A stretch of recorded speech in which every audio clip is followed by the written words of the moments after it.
ইউনূস যেখানে ৮ মাসে বাংলাদেশের অর্থনীতিকে এমনভাবে ধ্বংস করেছে যে এবারে বাজেট বাড়াতে পারলই না, বাজেট কখনো কমে না। ইউনূস কেন ব্যর্থ হলো তা বক্তৃতা মিথ্যা ফুলঝুরিতে ভরা। অর্থাৎ ৮ মাসে যত মানুষকে শেষ করেছে, যারা এত মানুষকে শেষ করলো, তাদের দায় মুক্তি দিল। বিচার চাওয়ার অধিকার কি কারোর নেই? স্বজন হারার কষ্ট কি জানি? ইউনূস মুক্তিযোদ্ধাদের স্মৃতিচিহ্নগুলো ধ্বংস করে দিয়েছে। তিনি ঠিক কি বলেছেন শোনাবো।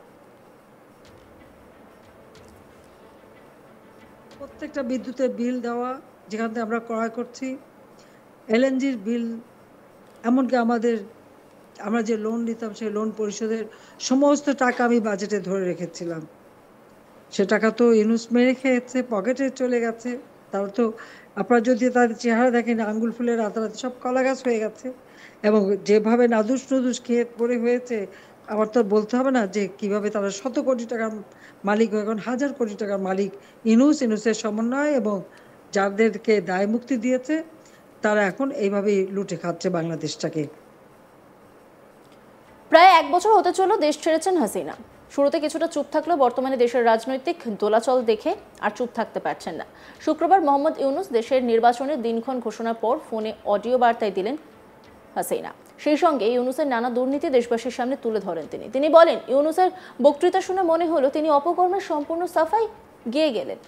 যে কথাগুলো তিনি বলছেন তার সঙ্গে বাস্তবের কোনো মিল নেই। অর্থনীতি নাকি ধ্বংসপ্রাপ্ত ছিল? অর্থনীতি কেন ধ্বংস হবে? আমি তো বলেইছিলাম আমাদের অর্থনীতি সবচেয়ে বেশি শক্তিশালী ছিল। আমি যেখানে 7,97,000 কোটি টাকা বাজেট দিয়েছিলাম, ইউনূস সেখানে 8 মাসে বাংলাদেশের অর্থনীতিকে এমনভাবে ধ্বংস করেছে যে এবার বাজেট বাড়াতে পারলই না। বাজেট কখনো কমে না। ইউনূস কেন ব্যর্থ হলো? তার বক্তৃতা মিথ্যে ফুলঝুরিতে ভরা। কি বলছেন হাসিনা শোনাবো আপনাদের। ইউনূসের বক্তৃতা শুনে মনে হলো যে ইউনূস কি ঈদের শুভেচ্ছা বিনিময় করলেন, নাকি নিজের অপকর্মের ছাপাই গাইলেন? সেটাই আমার প্রশ্ন।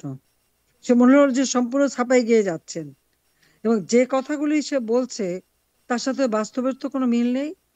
অর্থনীতি নাকি ধ্বংসপ্রাপ্ত ছিল? অর্থনীতি ধ্বংস হবে কেন? আমি তো বললাম আমাদের অর্থনীতি সবচেয়ে শক্তিশালী ছিল। আজকে বাজেট দিয়েছেন, আমি যেখানে 7,97,000 কোটি টাকা বাজেট দিতে পারলাম, ইউনিট এই 8 মাসের মধ্যে বাংলাদেশের অর্থনীতিকে এমন ভাবে ধ্বংস করেছে, সেই বাজেট বাড়াতে তো পারলই না, বরং আরো কমিয়ে দিয়েছে। বাজেট তো কখনো কমে না। আমি যদি 68,000 কোটি টাকা থেকে 7,97,000 কোটি টাকা বাড়াতে পারি, তো ইউনূস কেন ব্যর্থ হলো? এটা বাজেট দিতে সে ব্যর্থ হয়েছে। তার বক্তৃতা ছিল সম্পূর্ণ মিথ্যার ফুলঝুরিতে ভরা। অর্থাৎ এই যে 8 মাসে যত মানুষ হত্যা করেছে, 15ই জুলাই থেকে যত হত্যাকাণ্ড, অগ্নিসন্ত্রাস, যতগুলি ঘটনা ঘটেছে, যারা এই ঘটনা ঘটিয়েছে তাদেরকে সে দায় মুক্তি দিল। কেন দায় মুক্তি দিল? বিচার চাওয়ার অধিকার কি কারো নাই? এই যে আজকে এখানে আমার সাথে যারা কথা বলবেন, আমি জানি স্বজন হারা বেদনা কি কষ্টের। এর থেকে আর বেশি কেউ জানে না। কারণ আমরা 2 বোন, বাবা মা ভাই একই দিনে সব হারিয়েছিলাম। এমনকি আমরা তখন বিদেশে, আমাদের দেশে আসতে দেয়নি। 6টা বছর আমাদের বিদেশে মাটিতে থাকতে হয়েছে। এমনকি পাসপোর্টটাও রিনিউ করে দেয়নি। এইরকম নির্যাতন হয়েছে। তারপরেও সেই দুঃখ, কষ্ট, ব্যথা, বেদনা সবকিছু বুকে নিয়ে আমি দেশে ফিরে এসেছি বাংলাদেশের মানুষের জন্য কাজ করতে। এবং আমরা প্রমাণ করেছি যে আন্তরিকতা থাকলে, সুষ্ঠু পরিকল্পনা থাকলে, নীতি আদর্শ থাকলে, মুক্তিযোদ্ধার চেতনায় বিশ্বাস থাকলে বাংলাদেশের উন্নয়ন করা যায়। সেটা অন্তত একটু দাবি করতে পারি। 2009 সাল থেকে 24 সাল পর্যন্ত যে ক্ষমতায় ছিলাম, এই 15 বছর 7 মাসের মধ্যে বাংলাদেশ সারা বিশ্বে উন্নয়নের রোল মডেল হিসেবে উন্নীত হয়েছে। আর সেটাকে ধ্বংস করলো আমাকে আর রেহানাকে হত্যা করার পরিকল্পনা করে। এবং আপনারা জানেন যে ইউনূসের সমন্বয়ক একজন বলল কি, পুলিশ হত্যা করেছে আর মেট্রো রেলে আগুন দিয়েছে, সেই জন্যই তার বিপ্লব সফল হয়েছে। আর একজন বলল ছাত্র পাওয়া যায়নি বলে তারা ফলস আইডি কার্ড দিয়ে রাস্তার টোকাই থেকে শুরু করে, কিশোর গ্যাং থেকে শুরু করে, বেহারি পটির ছেলেপেলে নিয়ে এসে তাদেরকে দিয়ে ছাত্র সাজিয়ে গণভবন আক্রমণ করেছে। বঙ্গবন্ধু ভবন তারা ভেঙে ফেলেছে। প্রথমে আগুন দিল, তারপর বুলডোজার দিয়ে ভাঙলো। যে বাড়ির থেকে স্বাধীনতার ঘোষণা, সেই বাড়িতেই বঙ্গবন্ধুকে হত্যা করা হলো। আমরা এই বাড়িটা কিন্তু আমি আর রেহানা ভোগ করিনি। আমরা এটা বঙ্গবন্ধু মেমোরিয়াল ট্রাস্ট করে জনগণকে দান করে দিয়েছিলাম। আর সেই বাড়িটা তারা ভেঙে ফেলে দিল, যেখানে রক্তের দাগ, বুলেটের দাগ, ওটুকু স্মৃতিচিহ্ন নিয়েই কিন্তু আমরা বেঁচে ছিলাম। দেশি বিদেশি অনেকে সেখানে, অনেক রাষ্ট্রপ্রধান, সরকার প্রধান, জ্ঞানী গুণী লোক ওই বাড়িতে ওই মিউজিয়ামটা দেখতে গেছে। স্মৃতি জাদুঘর আমরা করে দিয়েছিলাম, আর সেটাকে তারা ধ্বংস করলো। মুক্তিযোদ্ধা জাদুঘর ধ্বংস করেছে ইউনূস, মুক্তিযুদ্ধের স্মৃতিচিহ্নগুলি মুছে ফেলেছে। হ্যাঁ, আমি দেশের উন্নতি করেছি, রাস্তাঘাট, পুল, ব্রিজ, বিভিন্ন স্থাপনা করে দিয়েছি।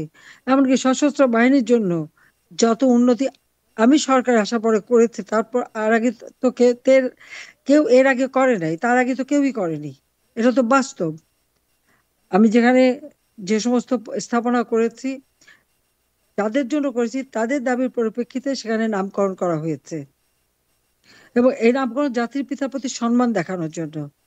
আর ইউনূস আজকে বক্তৃতা বলে কি, আমি নাকি আমার বাবা মা ভাই আত্মীয় স্বজনের নামে সব করেছি। আমার বাবা মা হিসেবে না, জাতির পিতা বঙ্গবন্ধু শেখ মুজিব দেশের স্বাধীনতা এনে দিয়েছেন। আজকে ইউনূস সাহেবকে বলতে চাই, যতই আপনি সে নাম মুছে ফেলতে চান, এটা তো মুছতে পারবেন না। ইতিহাস ইতিহাসই, ইতিহাস আপন গতিতে চলে।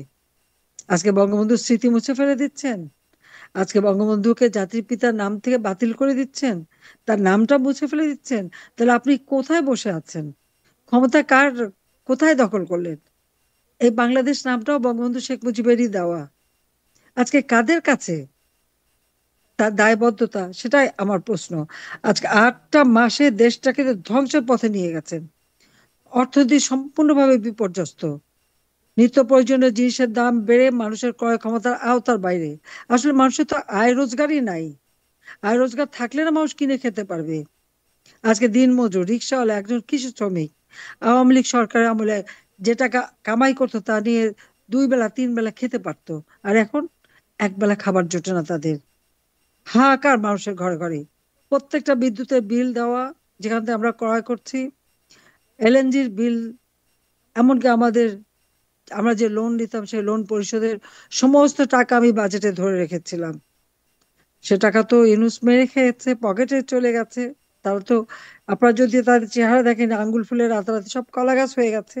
এবং যেভাবে নাদুস নুদুস খেয়ে পড়ে হয়েছে, আমার তো আর বলতে হবে না যে কিভাবে তারা শত কোটি টাকার মালিক হয়ে এখন হাজার কোটি টাকার মালিক।